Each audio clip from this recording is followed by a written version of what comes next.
Meus caros amigos e amigas, muito boa noite. Nós estamos aqui já nos preparando para começar a nossa live desta noite, em que, conforme eu tinha prometido, vamos conversar um pouquinho sobre o sentido da Santa Missa, né? E as partes da Santa Missa. Enfim, uma live sobre a Santa Missa. Muitas pessoas têm me pedido isso, para dar uma explicação sobre a missa, então vamos colocar aqui algumas coisas que ajudam a gente a compreender melhor a Santa Missa, participar melhor da Santa Missa, ok? Em nome do Pai, do Filho e do Espírito Santo. Amém. Vinde, Espírito Santo, enchei os corações dos vossos fiéis e acendei neles o fogo do vosso amor. Enviai, Senhor, o teu Santo Espírito, e tudo será criado, renovareis a face da terra. Oremos, ó Deus, que instruíste os corações dos vossos fiéis com a luz do Espírito Santo. Fazei que apreciemos retamente todas as coisas, segundo o mesmo Espírito, e gozemos sempre da sua consolação. Por Cristo, nosso Senhor. Amém. Ave Maria, cheia de graça, o Senhor é convosco. Bendita sois vós entre as mulheres, e bendito é o fruto do vosso ventre, Jesus. Santa Maria, Mãe de Deus, rogai por nós, pecadores, agora e na hora de nossa morte. Amém. Glória ao Pai, ao Filho e ao Espírito Santo, como era no princípio, agora e sempre. Amém. Divino Espírito Santo, vinde a cada um de nós com a luz do vosso amor. Iluminai a nossa mente, a nossa inteligência, a nossa memória, para que nós possamos compreender bem esse maior de todos os mistérios da nossa fé, a Sagrada Eucaristia. Em nome do Pai, do Filho e do Espírito Santo. Amém. Muito bem, meus caros amigos e amigas, muito boa noite. Como eu tinha dito ontem, a pedido de algumas pessoas, essa live sobre a Santa Missa, que depois vai ficar aí gravado no YouTube, no Instagram, no Facebook, e outras pessoas poderão também assistir se quiserem. Bom, primeiro de tudo, o que é a Santa Missa, né? A Santa Missa, que a gente chama de Eucaristia, que em grego quer dizer agradecimento, né? É a presentificação. Essa palavra é muito importante ser entendida. Torna-se presente. O sacrifício de Cristo no Calvário pela salvação da humanidade. Então, cada vez que uma missa é celebrada, cada vez que acontece a consagração, o padre consagra o corpo, o pão e o vinho, o corpo e o sangue de Cristo. Quando ele diz, isto é o meu corpo que é dado por vós, isto é o cálice do meu sangue. Não é mais o sacerdote que está dizendo isso, é o Cristo que fala isso através do sacerdote. O sacerdote, ele atua ali in persona Christi, ou seja, na pessoa de Cristo. É Cristo que celebra ali, na pessoa do Padre. Por isso essa expressão, isto é o meu corpo, isto é o cálice do meu sangue, o Padre não está falando que é dele. Não, é o Cristo que está falando, isto é o meu corpo. Esse é o cálice do meu sangue. Então acontece naquele momento, né, o Calvário. Torna-se presente. Não é repetição, não é multiplicação, não é simbologia, não.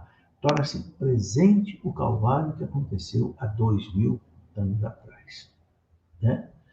Alguém pode perguntar, mas como se isso já aconteceu há 2000 anos atrás? Eu já repeti nas nossas lives, eu repito mais uma vez. A teologia ensina que as ações de Deus são teândricas.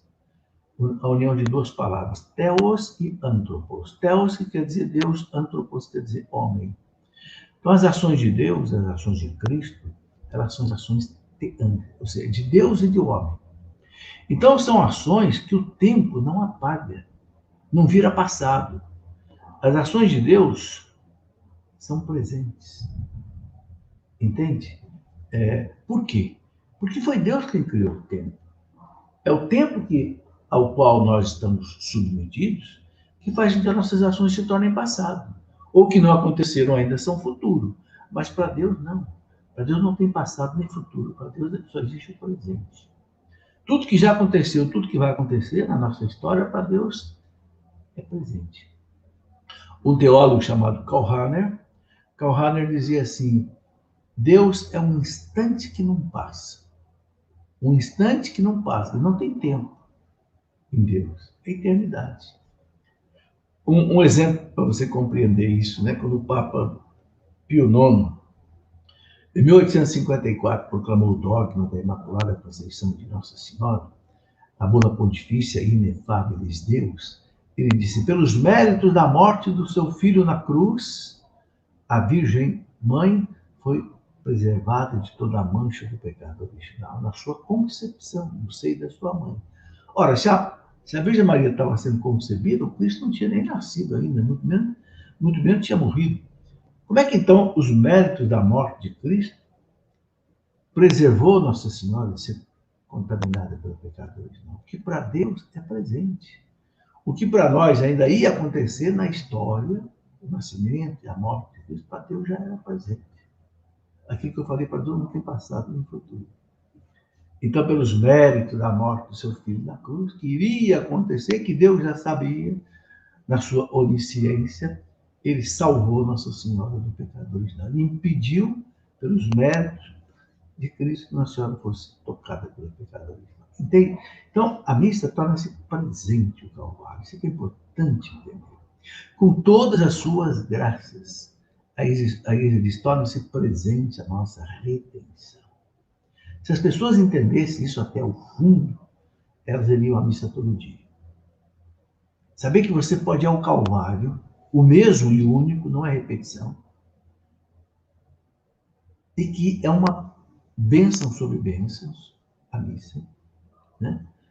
Eu já fiz aqui semana passada uma reflexão sobre a Eucaristia, não, sobre a missa, como eu vou falar hoje, mostrando aquilo que os santos padres, os santos doutores disseram para a missa. É muita coisa que nem daria tempo para colocar hoje. Né? Bom, eu quero então apenas explicar algumas coisas sobre a Santa Missa. Por exemplo, o significado de alguns gestos que a gente usa na missa. Né? Por exemplo, o ficar sentado. Veja, quando a gente senta, por exemplo, numa posição mais cômoda, onde tem uma atitude assim de ficar à vontade para ouvir, para meditar, por exemplo, nas leituras. Depois a gente fica de pé, tem uma posição assim de quem ouve com atenção, com respeito, também indica uma prontidão em você viver aquilo que você está ouvindo. Aí o Evangelho você ouve de pé, né? Porque é o Cristo falando, né? Depois de joelhos, já a posição de adoração. Então, a gente se ajoelha na hora da consagração. O missal romano, que está aqui, né, que rege a Santa Missa, o missal romano, esse manual que rege a missa, ele fala aqui nas instruções gerais dele que tem que se ajoelhar na hora da consagração. Eu vejo, às vezes, algum padre querendo até proibir as pessoas de ajoelhar na hora da consagração, que é absurdo. É a hora que o Calvário está na nossa frente. Você vai ficar de pé, sentado? Não, joelho, adorar o Cristo ali. Né? Depois nós temos na missa também um gesto, às vezes, de inclinação, né? Vênia. A igreja senta na hora de comungar, ou a pessoa se ajoelha, como era antigamente, ou faz uma inclinação com a cabeça. É um sinal de adoração. Né?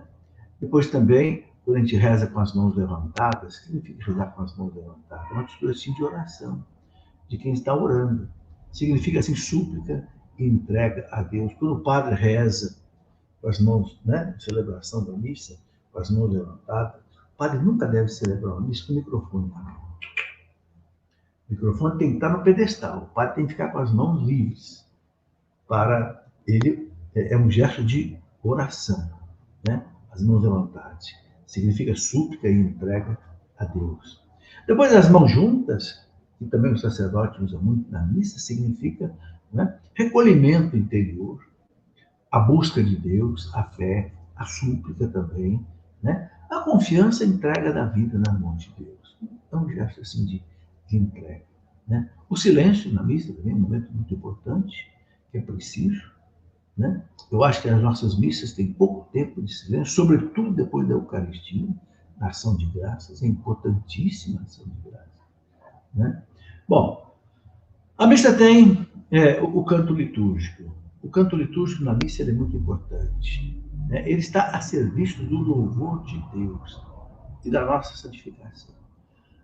O canto da missa não é para ser agradável, apenas embelezar a missa, encantar os nossos sentimentos, não, é para ajudar a rezar. E cada canto da missa deve estar em sintonia com o momento litúrgico. Canto de entrada, ofertório, entende? Direitinho, né? O Papa João Paulo II, um dia, ele disse o seguinte, eu até copiei aqui uma palavra dele, ele diz assim, o povo quer sentir nas músicas o apelo ao louvor a Deus e à ação de graças. A prece humilde e confiante e se sente desconfortável, olha o que o Papa diz, quando esses cantos, em sua letra, envolvem uma mensagem política ou puramente terrena. E em sua expressão musical, não apresentam a característica de música religiosa, mas são marcadamente profanos no ritmo, na linha melódica e nos instrumentos musicais de acompanhamento. Ele falou isso aos bispos do Brasil em 1995, no discurso. Bom, na missa, o sacerdote age na pessoa de Cristo, eu já falei, né? E aí, então, ele usa as vestes litúrgicas. Quais são as vestes que o padre usa? A túnica, aquela túnica branca, né? Longa, que lembra a túnica que Cristo usava. Depois a estola, aquela fita, né? Aquela faixa vertical com duas pontas, né? Tem ali de várias cores, simboliza o poder sacerdotal, né? Lá no Senado romano era usado pelos senadores romanos como sinal do poder romano. Aqui é o poder do sacerdote, dado por Cristo. A estola pode ser verde, pode ser branca, pode ser roxa, pode ser vermelha, né? O branco é quando é dia de celebração de algum santo. O vermelho quando é um mártir. O roxo na quaresma e no advento, né? E que mais? O verde, o tempo comum. Não tem um tempo onde não tem nenhuma celebração especial. O altar na missa simboliza, representa a mesa da Santa Ceia, onde foi ser celebrada a primeira missa, e lembra também Jesus Cristo, né? Que é imolado ali. A missa, o Cristo, ele é o Cordeiro imolado, ele é o altar e ele é o sacerdote, ao mesmo tempo, né? Isso acontece ali no altar, né? O que é usado na missa? Na missa nós usamos a hóstia, as hóstias que são feitas de pão sem fermento, porque os judeus celebravam a Páscoa sem fermento, os pães ázimos, né, durante a semana inteira da Páscoa. Depois, o vinho tem que ser um vinho de uva, não pode ser vinho de outra fruta, tem que ser vinho da videira, ok? E não pode ser misturado com nada, tem que ser vinho puro. O cálice é aquela taça que a gente conhece muito bem, dourada ou prateada, em honra de Deus.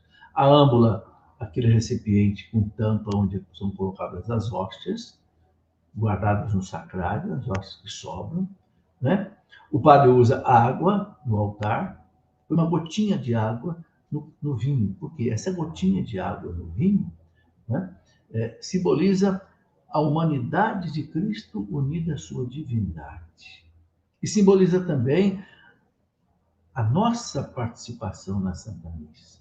Porque na Santa Missa, a gente deve oferecer a Deus, junto com o sacrifício de Cristo, todos os nossos sacrifícios. Por isso que a oração eucarística diz assim, Senhor, fazei de nós uma perfeita oferenda. Participar bem da missa é você oferecer a Deus o seu sofrimento, a sua luta, as suas tribulações, junto com o sacrifício de Cristo para a salvação do mundo. Então, a missa, a gente não simplesmente fica ali como figurante. Não. Na missa, a gente está ali com Cristo, participando da paixão dele, oferecendo-se ao Pai também no nosso sacrifício. Então, essa gota d'água ali significa também o sacrifício de cada um de nós que é colocado ali naquele cálice.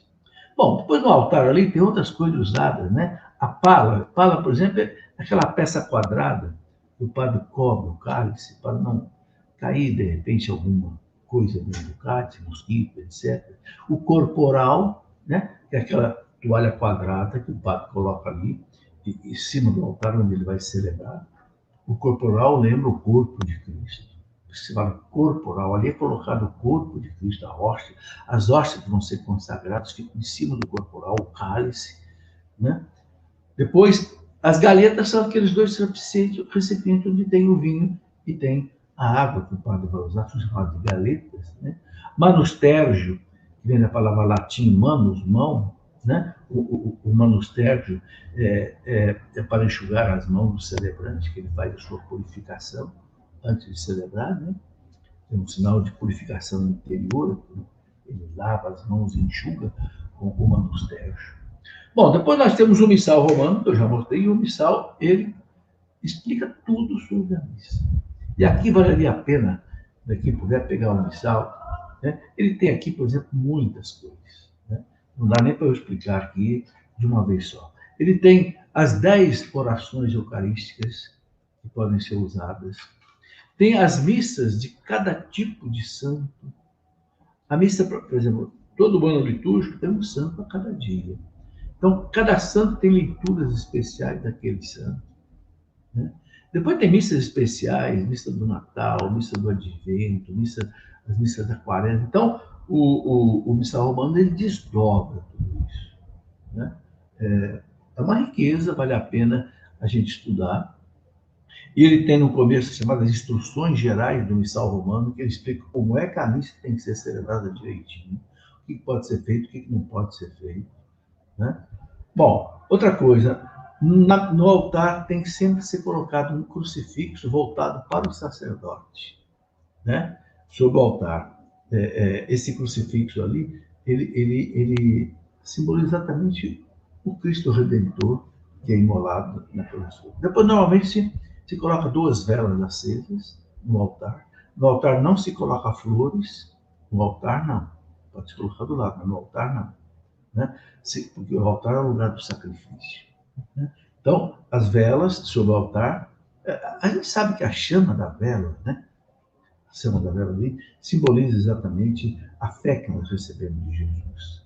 E também Cristo, que é a luz do mundo, é sinal de que a missa só tem sentido para quem vive a fé. Para quem não tem fé, a missa não tem sentido. Bom, a missa começa com a entrada, né? Jesus, ele é o orante da missa. Cristo, ele é o liturgo, que faz a liturgia através do sacerdote, né? Ele é a cabeça e nós os membros desse corpo. Então, durante o canto de entrada, o padre, ele é acompanhado dos ministros, né? Ele sobe ao altar, ele representa Cristo que sobe ao Calvário. Veja, quando o padre sobe ao altar, com as vestes de Cristo, ele simboliza o Cristo que vai ser imolado. Entende? É um sentido aí na entrada, né? Então, o celebrante faz uma inclinação, né? Depois ele beija o altar. O beijo tem um significado, ele está beijando Cristo, porque o altar simboliza Cristo, que é o centro da nossa piedade, da nossa fé. E ele, então, começa a Santa Missa, né? Colocando a nossa vida, colocando as nossas ações na mão da Santíssima Trindade. Então, começa tudo em nome do Pai, do Filho e do Espírito Santo. Amém. Bom, depois vem o ato penitencial. Pedimos perdão. O ato penitencial perdoa os nossos pecados. Todos, mas se a pessoa tem pecado grave, ela precisa se confessar para comungar. Mas se ela tem só pecado venial, que a gente comete quase todo dia, o ato penitencial perdoa os pecados veniais e a pessoa pode, então, comungar. Mas se tem pecado mortal, aí precisa da confissão. Depois vem aquela oração que o padre fala, oremos, que é a oração chamada da coleta, em que ele deve fazer um momento de silêncio e a comunidade colocar, né, pessoalmente, com as intenções que quer colocar naquela missa. Os grandes padres da igreja dizem que a gente deve colocar na missa pelo menos 5 intenções. Primeiro, oferecer a missa pela honra e glória da majestade divina de Deus. Segundo, a gente oferecer a Deus toda a honra e toda a glória possível, né, da vida do universo. Terceiro, agradecer a Deus todas as graças e bênçãos que dele nós recebemos sem cessar. Quarto, suplicar a Deus o perdão dos nossos pecados e o sufrágio de nossas almas no purgatório, se for o caso. Né? E quinto, né, suplicar as graças e bênçãos que nós precisamos para nossa conversão, santificação e salvação. E todas as outras intenções que a pessoa pode ter. Oferecer pelas almas do purgatório, oferecer pela Santa Igreja, pelo Santo Padre, o Papa, enfim, todas as intenções pelos parentes, amigos, os filhos, as almas do purgatório, né? Os agonizantes, a conversão dos pecadores, enfim. Aí o padre faz a oração e termina tudo oferecendo ao Pai, pedindo ao Pai, em nome de Cristo nosso Senhor. Bom, depois vem a liturgia da palavra, em que nós ouvimos a palavra de Deus. Então nós temos a primeira leitura, que normalmente é tirada do Antigo Testamento, ou às vezes é tirada de uma carta dos apóstolos, mas normalmente do Antigo Testamento. Temos o Salmo Responsorial, que é um dos salmos, dos 150 salmos, né? E o salmo é assim como uma resposta à mensagem proclamada, né, na primeira leitura, exatamente para ajudar a Assembleia a rezar e a meditar a palavra que foi acabada de proclamar. Né? O salmo está ligado aí com a primeira leitura. Por isso que o salmo ele não pode ser modificado por um outro canto, uma outra leitura, não. Tem que seguir aquele salmo que está ligado com a liturgia. Depois tem, nos domingos, tem a segunda leitura, dia de semana não tem, a segunda leitura normalmente é das cartas dos apóstolos ou do Apocalipse também. Né? Depois tem o canto de aclamação ao Evangelho, por quê? Porque Cristo agora vai falar o Evangelho. Então nós aclamamos, né? É assim uma espécie de uma abertura de coração para o Senhor que vai nos falar. Né? E aí o Evangelho ele só pode ser lido ou pelo sacerdote ou pelo diácono. Por quê? Porque é Cristo que vai falar. Então tem que ser uma pessoa ordenada, que tem um sacramento da ordem. O Evangelho não pode ser proclamado por um leigo na missa. Pode ser proclamado por um leigo numa celebração da palavra, mas na missa ou é o sacerdote ou é o leigo. E aí também, né, a homilia tem que ser feita ou pelo sacerdote ou pelo diácono. Não pode ser feita por um leigo. Tudo isso está no Missal Romano, tudo isso está naquele documento do Papa João Paulo II, Redemptionis Sacramento, né? Ali também está tudo isso aí. Bom, a homilia é o sacerdote quem faz. E o sacerdote, ele deve atualizar, né, o que foi dito há 2000 anos por Cristo e que hoje fala para nós, né? O que Cristo quer dizer hoje para nós, né? Ele deve explicar também as leituras, a primeira leitura, a segunda leitura, né? E o Evangelho. O Papa João Paulo II, um dia ele disse para os bispos do Brasil o seguinte, presta atenção, ele disse assim, o ministério da palavra contenha sempre, do início ao fim, uma mensagem espiritual. A homilia contenha sempre uma mensagem espiritual. Ok? É certo que muita gente não possui o suficiente para acalmar a própria fome, mas ordinariamente o povo tem mais fome de Deus do que de pão material. Pois entende que não só de pão vive o homem, mas de toda a palavra que sai da boca de Deus. O povo quer ver a igreja como igreja e não simples promotora da reforma social. A palavra do Papa João Paulo II. Então não tem esse negócio de na missa a homilia ser sobre política, economia, arte, não. A homilia é espiritual. O que o Cristo está falando para nós aqui no Evangelho. O que a primeira leitura que a palavra de Deus falou para nós. Entende? Isso é. Bom, depois, no domingo, nós temos a nossa profissão de fé, o credo. Por quê? Né? É a base da nossa religião. O fundamento do amor, da esperança cristã. Né? Crer em Deus é também confiar nele, não é isso? Então, crer em Deus Pai, nós manifestamos todo o nosso amor a Deus, né? E estamos prontos para colocar em prática aquilo que a gente ouviu. Né? Bom, temos depois as orações dos fiéis, onde são colocadas as intenções, né, da igreja, a intenção da paróquia, a intenção pela igreja toda, enfim, as orações dos fiéis.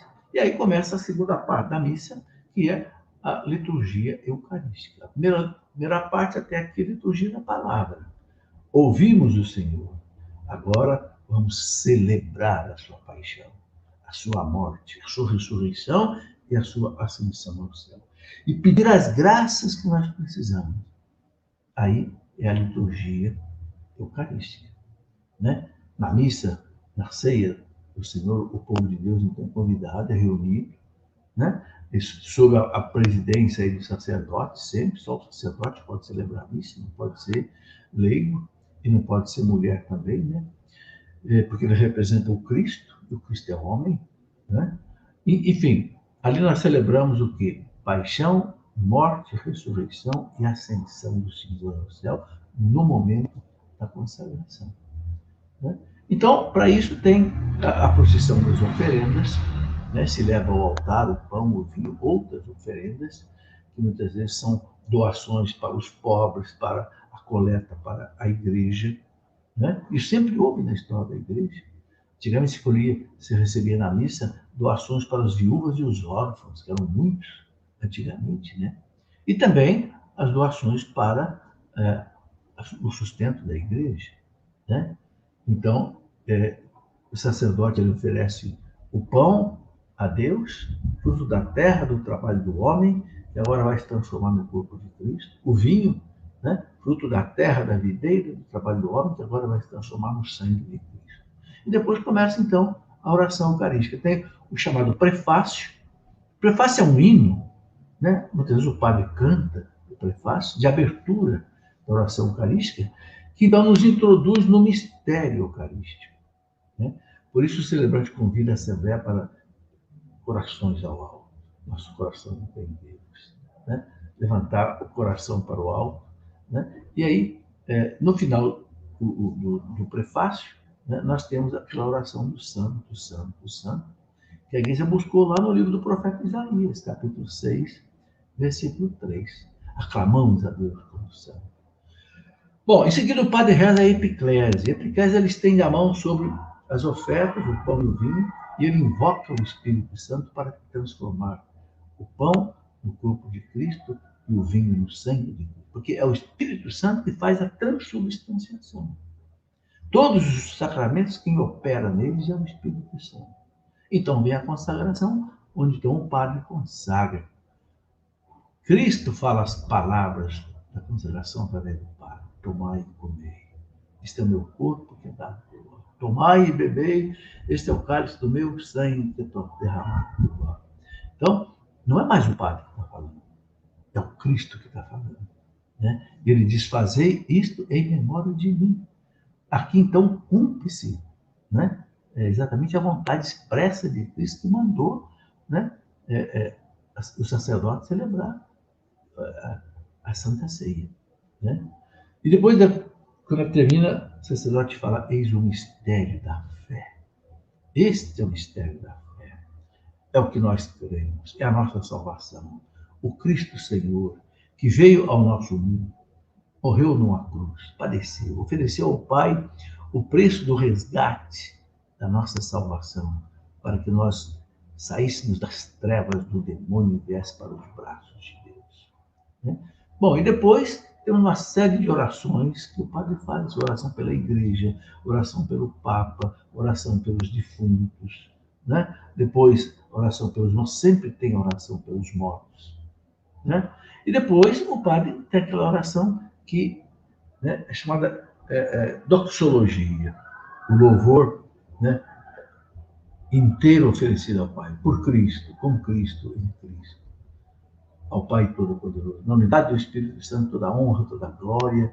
Agora, quer dizer, ali, o Cristo, na pessoa do Pai, oferece o seu sacrifício ao Pai pelo perdão dos pecados nossos, pelo perdão dos pecados da humanidade. É claro, meus irmãos, que aí, conforme a nossa devoção, a nossa fé, a gente tem muitos méritos. Temos o Pai Nosso, em seguida, que é a oração da comunidade, chamamos Deus de Pai, né? Com todos os pedidos do Pai Nosso, e aí depois a distribuição da Eucaristia, onde recebemos o Cristo Eucarístico, cada um de nós, seu corpo, sangue, alma e divindade, né? E aí depois temos o momento de ação de graças, depois da comunhão, o momento de ação de graças, que é muito importante. Quem não faz um momento de oração depois que comungou, perde as graças que Cristo quer dar para a gente. Infelizmente, a gente faz pouca ação de graça. É preciso parar, rezar, adorar o Senhor, louvar o Senhor, agradecer, pedir, suplicar, reparar, colocar todas as intenções que nós temos, entende? Pelas nossas necessidades, pelas almas do purgatório, pela igreja, entende? Pelo nosso Brasil, enfim, tudo. Né? Deus está ali, em nós. Ele vem como hóspede da nossa alma, para nos atender. Santa Teresinha, quando comungava, dizia assim: ah, Jesus, agora o Senhor é meu. O Senhor é meu. O Senhor deu a mim, o Senhor quis me dar. Ela dizia: Jesus não desceu, ele não desce do céu na hora da consagração para ficar guardado numa âmbula. Não, ele quer ir satisfazer a sua sede de amor que ele tem por cada um de nós na nossa alma. Santa Teresinha dizia isso. Então é o momento da comunhão sagrada. Eu acho que a música tem que ser muito pouca. Deixa o povo em silêncio, pelo amor de Deus. Chega de barulho. Não é o momento de ficar, acabou de dar comunhão, aviso, aviso, aviso, e canto, e canto, e canto, e o povo não consegue nem rezar. Daqui a pouco já vai embora para a rua, já esquece tudo, parece que, sabe, parece que a gente recebe Deus na nossa casa, e a gente deixa Cristo na nossa casa e vai embora para a rua. Meus irmãos, ação de graça, negócio bom. Se a Eucaristia não dá fruto em nós de salvação, de conversão, de boas obras, é porque a gente não comunga bem. Ou não se prepara bem para a comunhão, ou não faz uma boa ação de graça depois da comunhão. Isso é muito importante. João Paulo II falava muito disso. Bom, depois da sessão de graça, que é um momento importantíssimo de adorar o Jesus que está no nosso corpo, substancialmente, enquanto a hóstia não foi destruída pelo nosso organismo, pelo menos 10 minutos, 15 minutos, por isso que ele está vivo ali, corporalmente, substancialmente. Né? Depois ele continua em nós pela ação do Espírito Santo. Né? Mas eu gosto daquela oração, né? Sempre reza depois da comunhão: alma de Cristo santificai, corpo de Cristo salvai, sangue de Cristo inebriai, água do lado de Cristo lavai, paixão de Cristo confortai. Ó meu bom Jesus, escutai, dentro das vossas santas chagas escondei. Não permitais que de vós eu me aparte, do espírito maligno defendei. Na hora da minha morte chamai. Dai meu ir para vós, para que por vossos anjos santos vos louvo pelos séculos dos séculos. Amém. Está aqui. Então é hora de você pedir pela alma de Cristo, pelo corpo de Cristo, pelo sangue de Cristo. Né? Muito bem, depois vem a oração final, que o padre faz. Oração, assim, depois da ação de graças. O sacerdote dá, então, a bênção solene, e você deve tomar posse dessa bênção, né? Bênção que é do Pai, do Filho e do Espírito Santo, para você, para a sua casa, para o seu trabalho, para as suas atividades, para o seu dia. Né? Por isso eu gosto de ir na missa bem cedinho, 6h30 da manhã. Aí eu já tenho a bênção para o dia inteiro. Entende? Bom, meus amigos, rapidamente, muito rapidamente, é uma explanação da missa que eu quis fazer nessa live de hoje. Mas a gente vai continuar conversando ainda sobre a missa em outras oportunidades. Ok? Um grande abraço a vocês todos. Tenham uma noite abençoada por Deus. E até amanhã, se Deus quiser.